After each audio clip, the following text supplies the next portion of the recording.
Hello, dear friends, my lovely audiences. Welcome to the East West Show. Jack Chow on the East West Show with lots of responsibilities.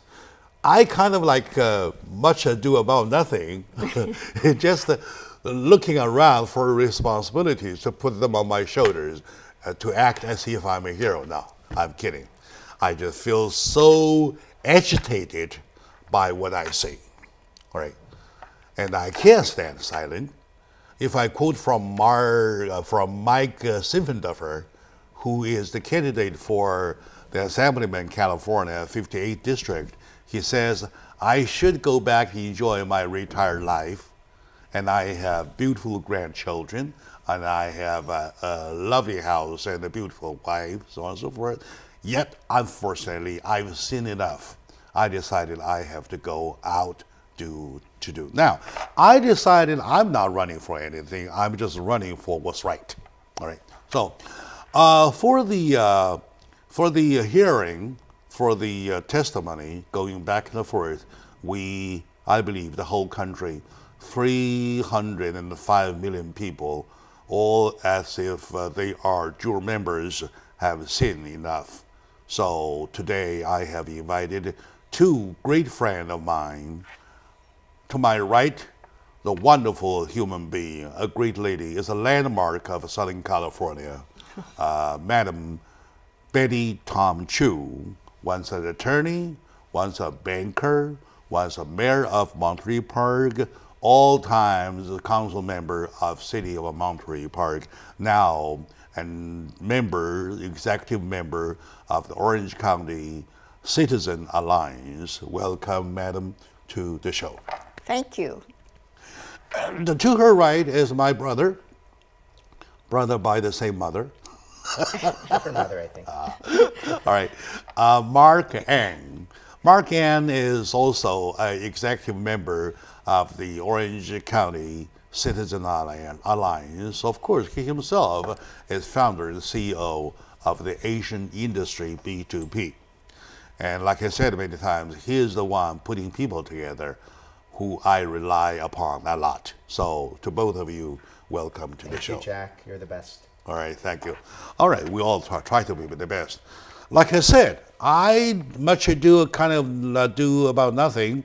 I really feel it is necessary, it is incumbent on me to bring the fact, bring the understanding to the nation over what's happening now. All right, so what you have seen, what I have seen, I would wish that the three of us would put together, not from a news perspective. The news, there are people who take care of the news, right? We don't do the news. We do the moral thing. What does it, or do they, all what we have seen, indicate what's happening in this country, madam? I think it's terrible what is happening in this country, but from an attorney's perspective, I am mostly disappointed in the female lawyers that are forgetting what this country is about, what their law school education is about, what fairness is about, what justice is about, to the point where they've forgotten all those, and some of these women lawyers are even lying.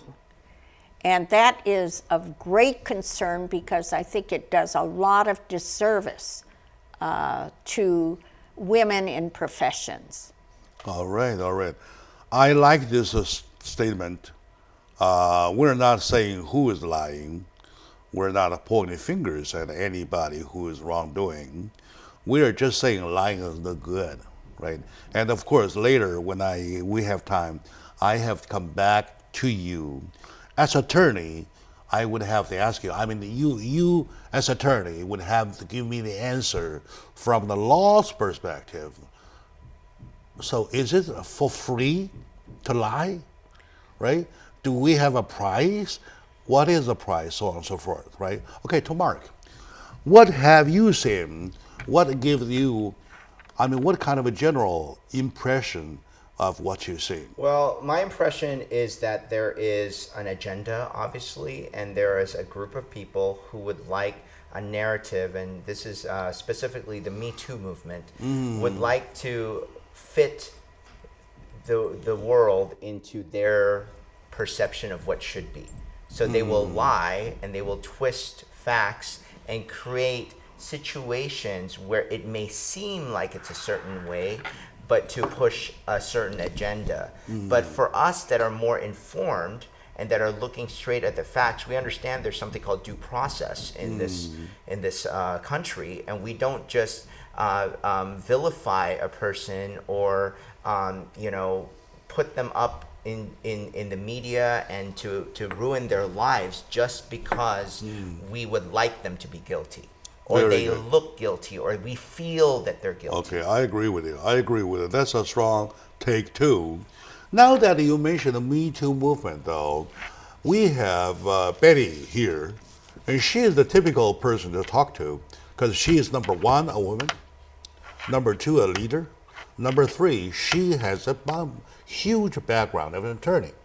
So, as an attorney with all the background together, though, how do you feel about the quote-unquote Me Too movement? Because this morning on Way In, I listened to several major media, news media, and all of them talking about the Me Too. They smell Me Too, they Me Too, Me Too, Me Too, so on and so forth. So how do you feel about the Me Too movement?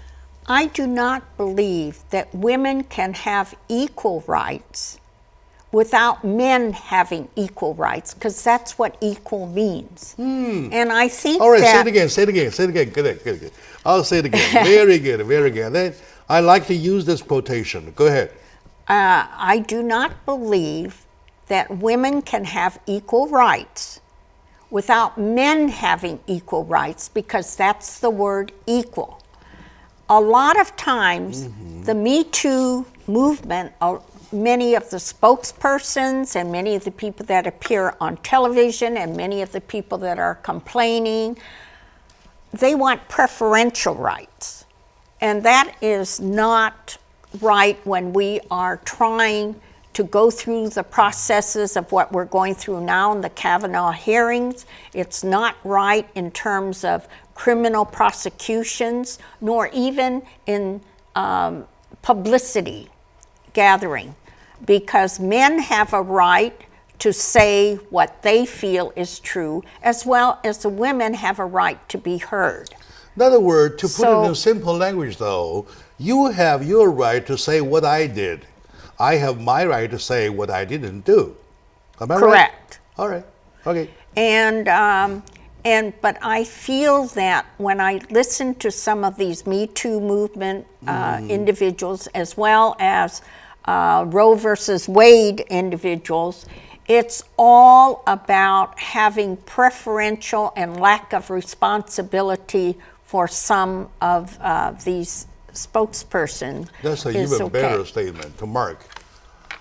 Of course, what Betty has so far stated is a general, I would say, goal for us to look at, right? To hope, to dream of.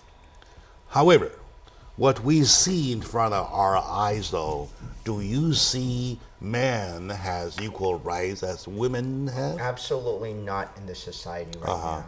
If we're able to have this media circus around a Supreme Court justice nominee that where he's already presumed guilty by half the population, or we don't even know if it's half the population. It seems to me like a vocal minority that wants to push a political agenda on the political left, and that's really not helpful to society. And I think men are angry. I know I felt a certain amount of, dare I say it, rage. And I think I'm allowed to have emotions. I don't think just women are allowed to have emotions. Men also are allowed to have emotions. And So- we can be, and when Brett went up there and he showed some sort of fire, that is not evidence for Okay. wrongdoing. That is someone whose whole career and family is being vilified and torn apart. Okay. That we is may so we sad. ask an attorney. We ask the attorney to get the answer. Does the word, freedom of expression, does the word expression include emotion? Yes, you are free to express your emotions on both sides. In other And words, if there are any restrictions I on can express myself rationally. I can express myself emotionally. yes, I'm not offending you. I'm not taking your freedom away, right? By That's- exercising my freedom of expressing myself in an emotional way. see, that's the problem now with people that feel that they have certain constitutional rights. And sometimes the way those constitutional rights are interpreted infringes upon others' constitutional rights. You take the case of the baker. Oh, yeah. Yes. All right. So that's, it applies to other situations also. That's why this case right now is so important. Because if we start allowing people to exercise their constitutional rights that can impact others' constitutional rights, is that really what the Constitution was to protect? And the worst scenario is that not only that does happen, it has become a norm. Yes. It has a Acceptable. tendency going there, and the media and the public opinions will go for it, and they are going for it, as a matter of fact, which is the part that I feel, if I quote from her, when you talk about equality, when you talk about fairness, you're talking about the same thing between sex, Absolutely. between gender, between age, between color, between whatsoever, And between religion. between religion. All right. Okay. Now, And and let me just say something, okay? The political left always likes to stay, oh, let's leave the church, let's leave morality out of it. But they themselves are shoving down their own morality. all right. Let's take a short moment out, and when we come back, you start first talking about the morality stuff. Okay. So.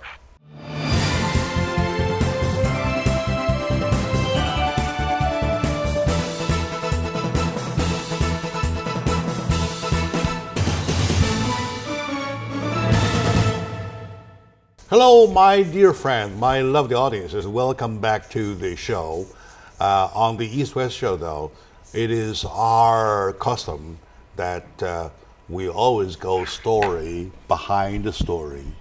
We peel off the news layer, we go up underneath. Sometimes, if necessary, we'll peel off the whole onion layer by layer until we see the core, right? So with that as a tradition, as custom, I feel glory about. I have my two wonderful friends invited. In my eye, they are not only friends, they are the source of answers, because they are, in my eye, the human being who hold what they believe we all believe is right. Right. To my right, my dear friend, we go back for more than 20 years, Betty Tom Chu, originally of Montreal Park, now of Orange County. And to her right, Mr. Mark Ang, founder and CEO of Asian Industry B2B. Altogether, they are executive members of Orange County Citizen Alliance, right? And we're talking about the show. I call it a show, or a farce, Circus. or a circuit, something, for weeks. The hearing, quote unquote hearing, with the acquisitions, with the laughters, with the points missing, and points attacked, so on and so forth.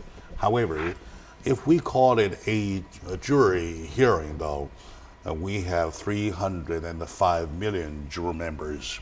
We have no problem understanding who did what, who did not do what, right? Now, especially the case that when the Betty Tom Chu's case, she's been a banker. When you have a money problem, go ask her, and she had been an attorney, so legally, well, of course, she can give you the right answer. Together with the brain Jack Chow has, who has seen a lot, a lot. I would say we could at least touch a little bit what's the value, true value inside, right? Welcome back now. Make a long story short. You were talking about morality.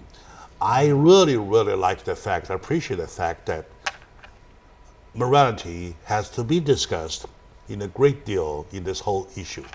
You go ahead, please. Yeah, I think, I mentioned this last show when we were with Mike, but we have, I think there's this idea of separation of church and state, right? And this kind of goes into the whole discussion of morality, where you say, oh, there is the legal, political process, and then there's the morality, and we separate the two.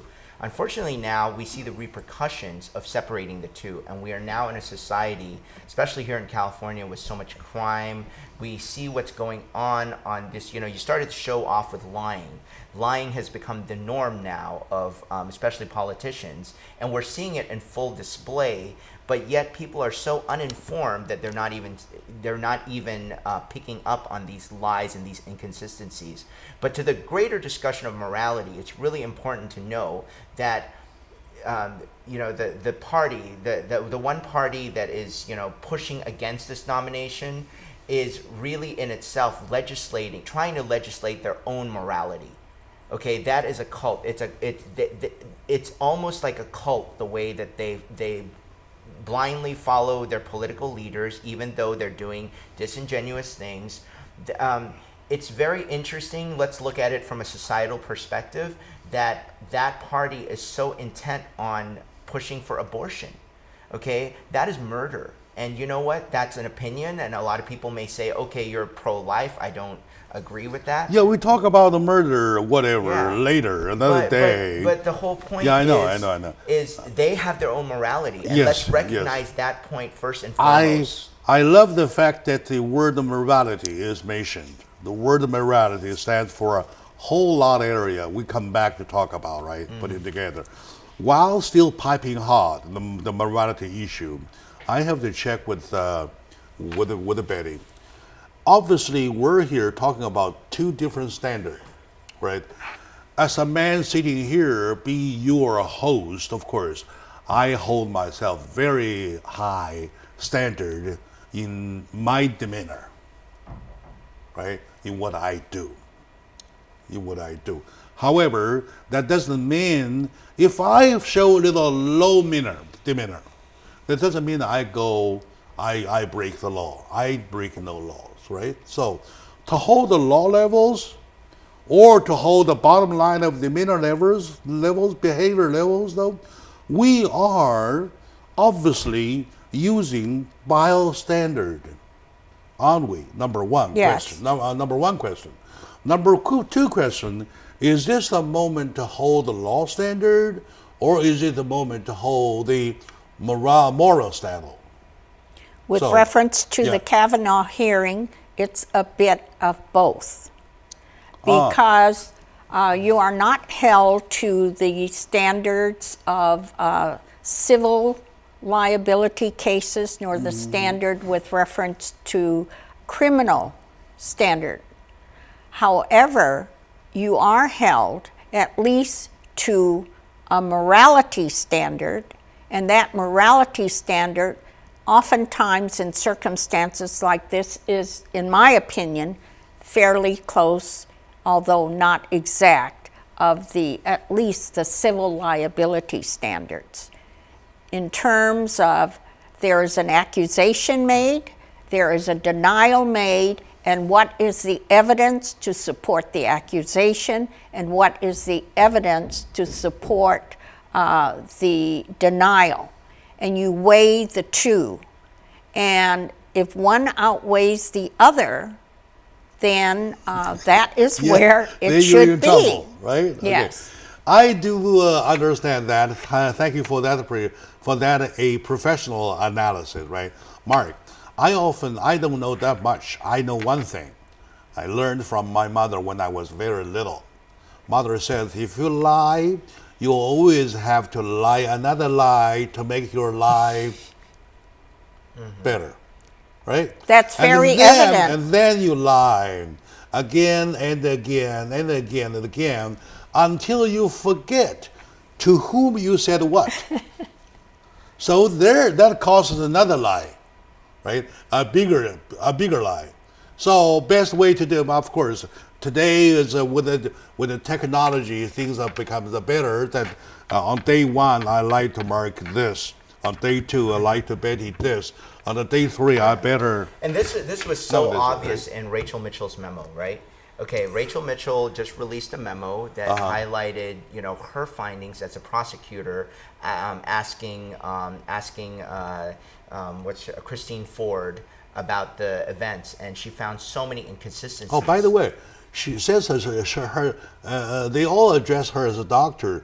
Does that refer to her degree or as a doctor degree, or she is a doctor herself? No, she is a doctorate degree. She's not a medical doctor. She is a doctor because she has a doctorate. Academically, she's a. And that's a bigger issue, right? Doctor degree. I start seeing this stuff and I go, this does not uphold the standard of what I would see as a PhD or someone that, is supposed to be one of the high ups in academics. And that to me is a bigger problem. We've talked about this before. We revere what these Mark academics. says. What Mark says can be huge, tremendously referential. Back in China, if you call yourself a scholar, you're not only academically doing so well in your area, even when you cough, you'll make sure you don't scare anybody. You're a role model. You're a role model. You're a role model. And you're a role model. So why is this and role I model? remember one time my father had a sneeze in a huge way. Oh, he caught a cold, I don't know. Like a thing, huh? My mom says, what's wrong? What are you doing? She says, I caught a cold. I know you caught cold, but do people sleep? Do people get scared? You think about that? I learn, I copy, all right? Now, you call somebody a doctor, academically, I expect to see something Standards. matching. Yeah. All right, in accordance with it. So why is she talking like a baby?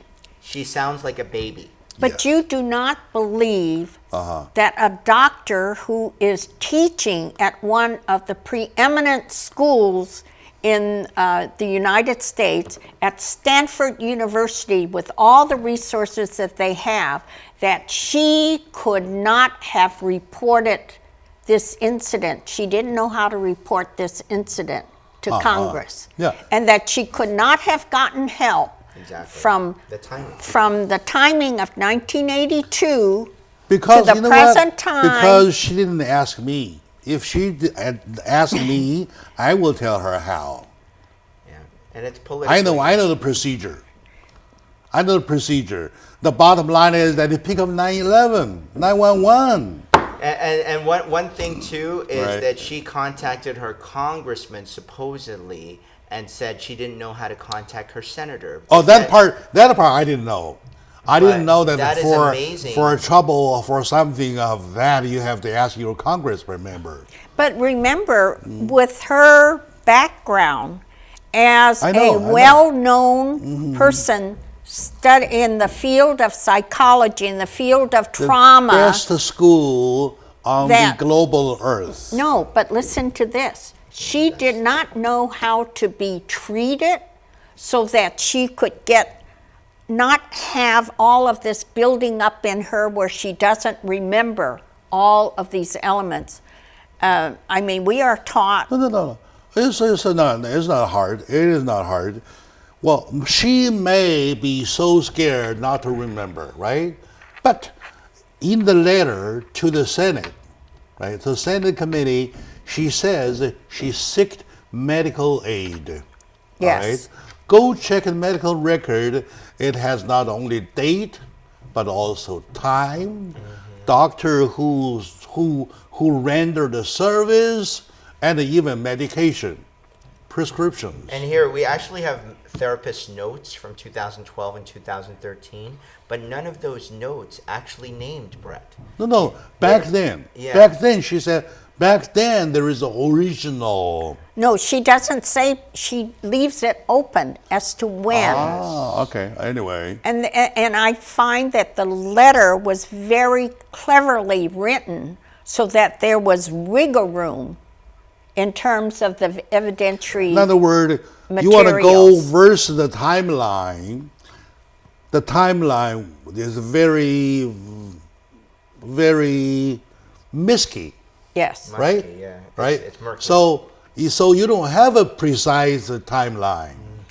But if you were that troubled by it, then releasing the medical records, if it did not occur shortly after the incident, shows that a person who believes in treatment of some type for mental problems, that there was nothing until later.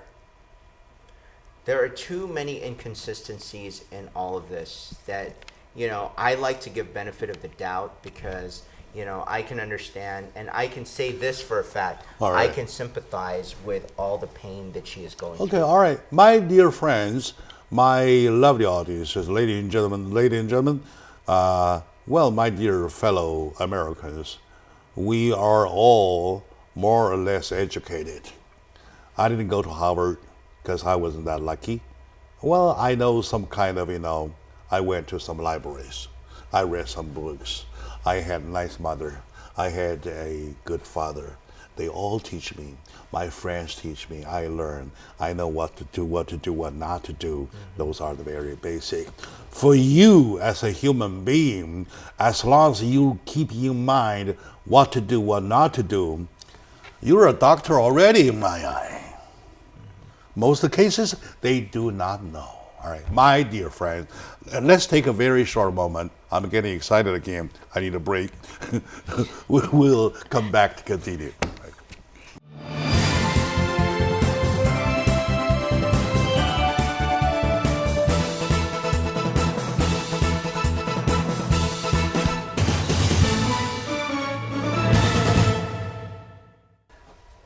Hello, my dear friends. Welcome back to the show. After a little break, I feel a little better, of course, with a sip of tea.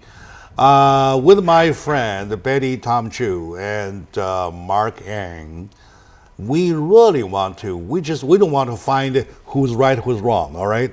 We want to find it as a lesson to teach community, whereby we're self also taught, right? Talking about the incidents. We learn from it, right? Okay, now, we were talking about time records, right? Time records easy. Did we talk about the door, the second door? Not yet.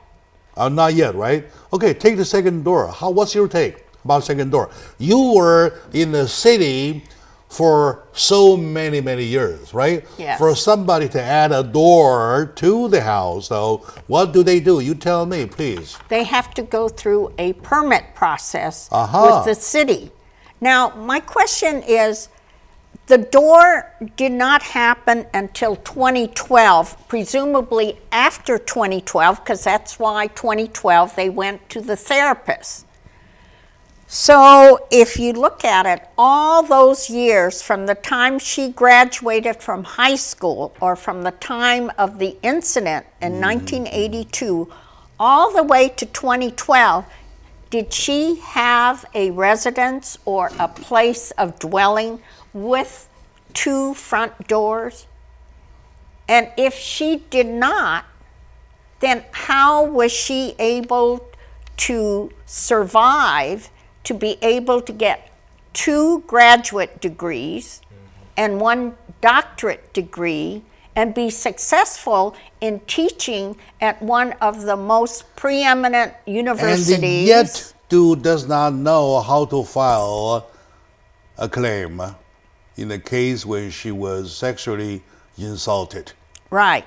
So you would go to the city to apply for a permit for remodeling. The remodeling would include details. When you apply for remodeling, though, what do you put on paper in writing? You put down what your remodeling request would be, which would include the second front door, because the front doors, there are building code requirements, although it's state by state, and then there are some local ordinances regarding that.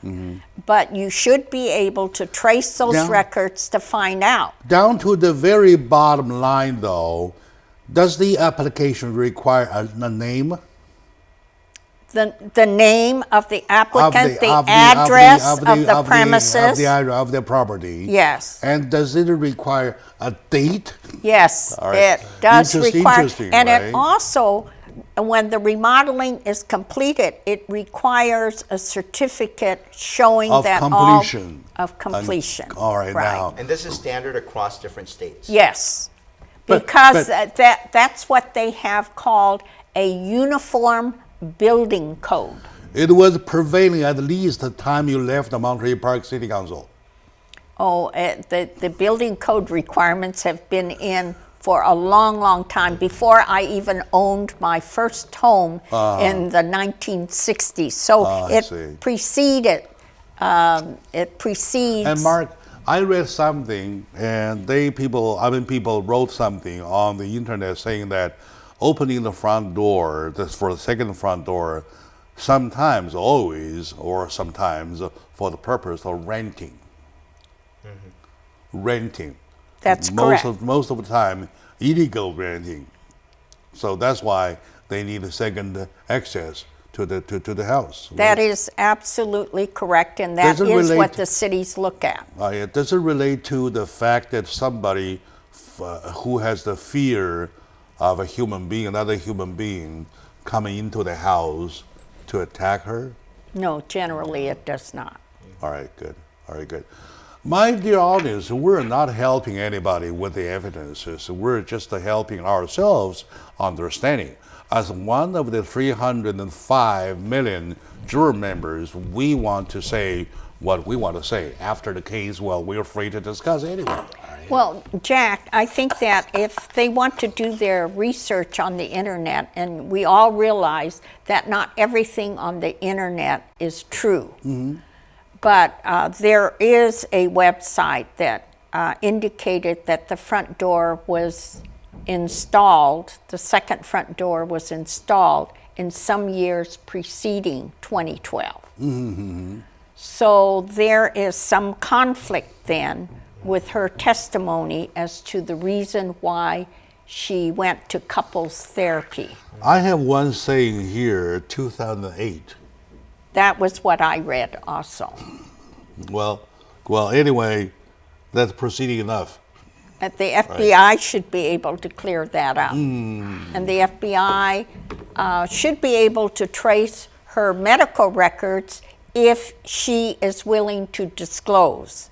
Of course, if she is not willing to disclose, then they will not be able to get into her medical And what do all records those at this years- point. What do all those years have in common? 2008, okay, when this happened, the 2012, which is the therapist, the beginnings of that therapy, those are all election years. Those are presidential election years where it was in peril if Democrats were going to... You're a smart man. You know, to potentially I lose see. their control, and then a Republican president can possibly appoint Supreme Court justices. And Brett Kavanaugh's name has always been on the short list from way back. I see. I see. All right. So you put two and two together. There are two levels. There are two levels of accusations that, if there is really accusations, to talk about. Number one, her statement with all the facts laid down may indicate something happened to her. Yes, we right? do not know. May or may not indicate. Even that is kind of 50-50. May or may not indicate that something did happen to her. But that Right. isn't the issue. That's not the issue. That's not the issue. The issue is who did it. Is that the man there named Brad Kavanaugh? The nice circuit court judge did it? That is the precise issue, is was she sexually assaulted by I have a question Brett to ask you. Kavanaugh? Take myself. I volunteered to sacrifice, okay? Says that I raped a woman last night. You accuse me of doing that. Or right? I accuse you. He's a man. He doesn't need to be believed. Okay. Okay. You I'm accuse a woman. me. I can. You accuse me that I Right. did something bad. Oh, raping is such a bad word. Let's say robbing a bank. Robbing bank feels a little better, right? You accuse me I robbed a bank, though. Right. Is a burden on me to explain to court, to indicate to court I did not do. I was sleeping with my wife making love. Come on. Well, what happens is she would go to the police station to make that accusation, and then the police, I mean, at the very time. The detectives will need to examine the evidence that they can garner from that, from my remarks. They would have to then go to the district attorney's office and say, here is the evidence that we have.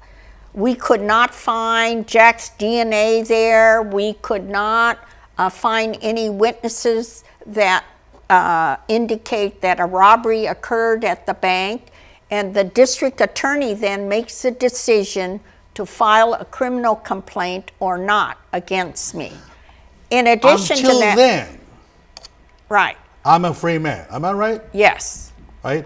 And even then, at that point, I have my right to tell everybody That you didn't do it. that I didn't do it. Correct. And then what happens is 35 years later, I now say, yes, he did rob the bank. No 35 later, because in the very year now, as present year, there's nothing. You did not accuse me now, right? We're saying that it's three of us talking, right? 35 years later, now you say, back in 2018, there was one time we were on the show, Jack went to rob the bank. Right? So something like that. Yes. Okay, my dear audience, so let's take a short moment now. When we come back, we put all the puzzles together, all right, to see what kind of picture we're looking at and what is the purpose of drawing that picture. Stay with us, please.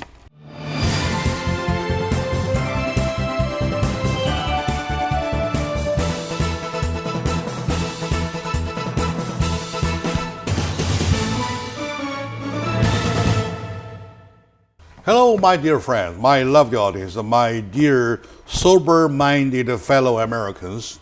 Welcome back to the Sober-Minded Show, hosted by Jack Chow, your lovely host, sometimes getting excited, including today, talking about what in front of us is happening, right? Has not come to an end yet.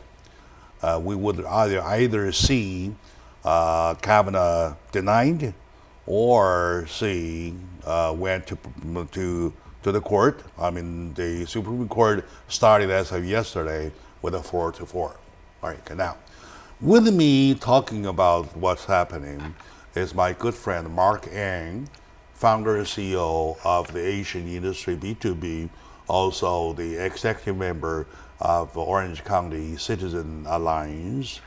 With her, a former mayor of Monterey Park several times, and a council member for long sitting council member, and also she has a background of an attorney, of a banker. You do all the successful professions, right? Okay. And now she is also the Orange County Citizen Alliance as an executive member. Together, we want to use everybody's brain to provide it to our audiences that how we shall learn from the Eastern, right?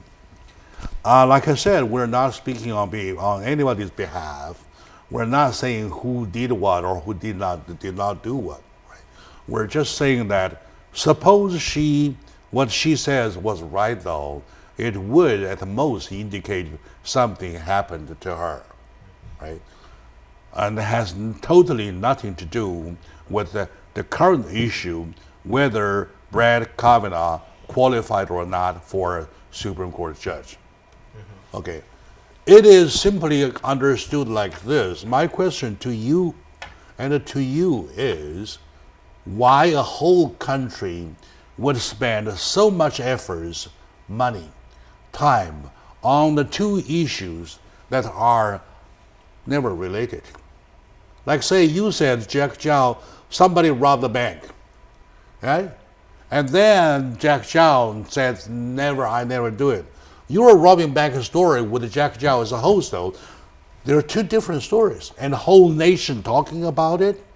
Yeah, well, obviously Why? the stakes are high, right? I mean, Yes. you have, Why would that happen? the Supreme Court in itself is viewed by a lot of the electorate as, a partisan makeup. So, we always say we have a 5-4 Supreme Court, or, 6-3, whatever you want to call it. So obviously we are at a pivotal moment where the makeup of the court is changing in a big way. Anthony Kennedy stepping down, being more of a swing vote, and being replaced by someone who will be more conservative is causing a lot of the political left to be very unhappy. That is why they're pulling out all stops, because they're doing what they can to delay the process in hopes that they would get back the House and then push for a more maybe a middle of the road or liberal justice. So that is the goal. It's very transparent what the goal is. So if you look at it through that lens, you can understand why the lies are occurring and why they're doing what they're doing.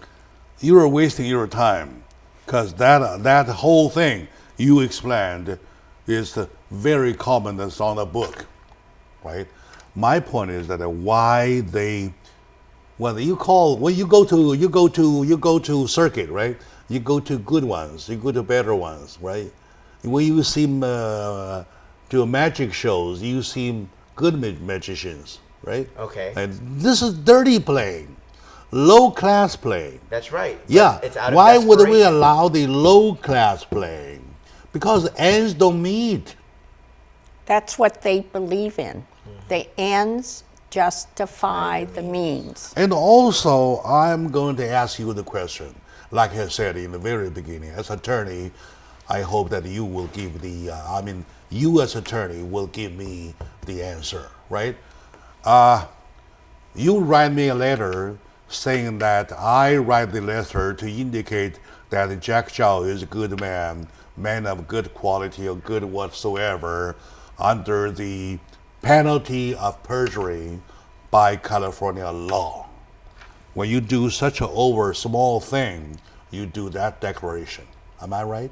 Okay, now, so if you lie to a whole country of the whole thing, for example, Kavanaugh did it and yet he lied.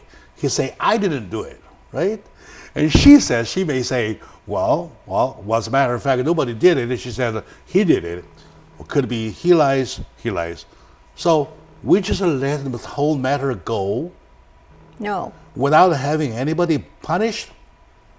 Well, she provided the names of 3 witnesses. Uh-huh.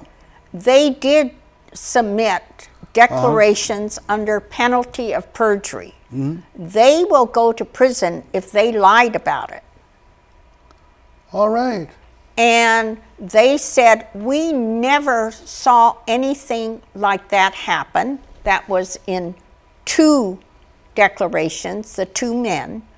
The woman, her lifelong close friend, said, I don't even know Brett Kavanaugh. I never met him. So these people are willing to go to prison if it's proven that they lied on their declarations. Are they going to lie? Are they going to lie to FBI? Yeah. which is a different penalty. Yeah, like my mother says, you lie your second lie or third lie. Right. Yeah. Right. Okay. And one thing I noticed about Christine Ford too was during the testimony, she really avoided answering any questions directly. It was always, I forgot, I don't really remember, giving herself as much room, because Betty brought up a great point about the penalty of perjury. So you're in high stakes right now. People will be after your head if you indeed lied. So obviously those three witnesses that she called upon knew the severity of those consequences and chose to sit out or actually support the opposition on the other side. And each of those three people did go to seek consultation with an attorney. So they knew the consequences. But the letter that was provided to the Senate was not under penalty of perjury. I really hope after this, either Kavanaugh goes to Supreme Court or he's denied. I want to see somebody go to jail. And what I would be interested in FBI interviewing is the boyfriend of Dr. Ford at that time, who supposedly was a friend of Brett and Mark Judge. And the reason why was he at those parties with her? And what did he observe during those parties? There's confirmation. There's not a confirmation that he was there. No. No. Because she didn't know who owned the house. She doesn't know who owned the house. And if you are in the house and you can hear people talking in the living room and you had to go through the living room to leave the house, why doesn't anyone know that you're leaving? There was one hotline show yesterday. I was driving. I listened to, right? One caller says, after all, whose house? Yes. I know. Whose house no is one's it? owning up to it. Whose house? Right. Of course, he used the taboo words. Normally, it would be the house of one of the people that's having the party. Of course, yeah. I'm not saying. And the people that she I'm says. here doing the show back home. Somebody doing the party that I don't know of in my house. Right. No. Was someone related to a And then she knew enough to go. That's why I say ends don't meet. She knew enough about the house to go upstairs to the bathroom. Why didn't she go to the bathroom on the lower floor? Near the living room. Who drove her to the party? She does not remember. Who drove her back from the party? She does not remember. There was no Uber. And how does anyone know to pick her up? She called Uber. Yeah, I know. She called Uber. Because Uber how? Where was the phone? In the bathroom? Was it down the stairway? Use her cell phone. Yeah. Which did not exist at that time. So there are a lot of questions that undoubtedly, as she called Abraham Lincoln asking for emancipation. Liberate me, get me out, or something like that. Okay, anyway. Okay, one last question. All right. Why in this country, great country, we have the #1 constitution of ever on the global earth? We have the system, we have the democracy, so beautiful that people are dying, paying their life to get here. That's right. Why would we allow this happen, right? And then we see, you mentioned about Me Too movement, right? I had a little instruction to my intern. I said, write something about LGBT. And she says, you need to be updated. It's not LGBT, it's LGBTQ, right? There's more letters after that. No. IA. Hold up. I said, yeah, what is a Q? She said, no, I do not know, but I believe there is still a letter after the Q. That's right. And then she and I, for the curiosity of it, did a research in her computer, my computer. Right away, we find I there. And some even added an A there. That's right. Now you're talking about LGBTQIA. And more. It's probably more is coming. I think the pedophile one's getting added too. Yeah, and a P. Yeah, P. And a P, right? Or whatsoever. Now, I am talking about those LGBTQIA are folks existed there. Let them exist. Let them live in their own peaceful life. Absolutely. Why make a point of them? Make them in the long chain of the LGBT. So you take them ransom. Okay, now the call is for the Q. Q is the special kind. They deserve the same right as everybody else. Not just the same. They want No. preferential rights. No, I there know, are I know. additional rights. Yes. I'm talking Extra. about they need at least the equal right as everybody else has. But who says they don't deserve? Right? And who says they don't have? Now, who says they don't have? Right? For that, well now, so here's the art.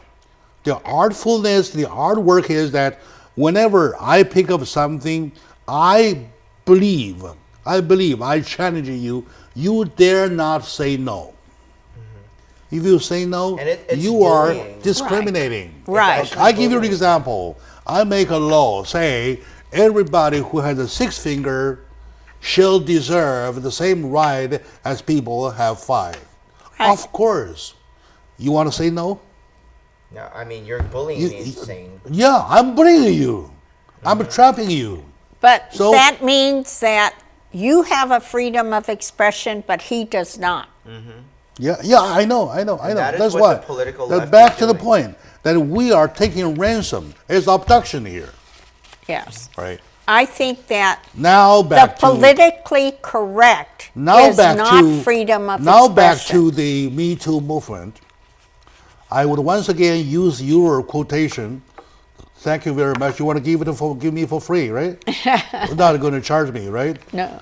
Women are equal only when men are equal too. absolutely. Yes. Right? Okay. My dear friend, with that quotation, we want to wrap up. We're way over time, but my editor would do the job. I'll ask him to cut myself off and then keep them there. With Betty Tom Chu and with Mark Ann, we're having a good time. And, well, it's not an end yet. We keep on, eyes peeled, ears pulled, whatsoever. And there are new development. We will come back for you.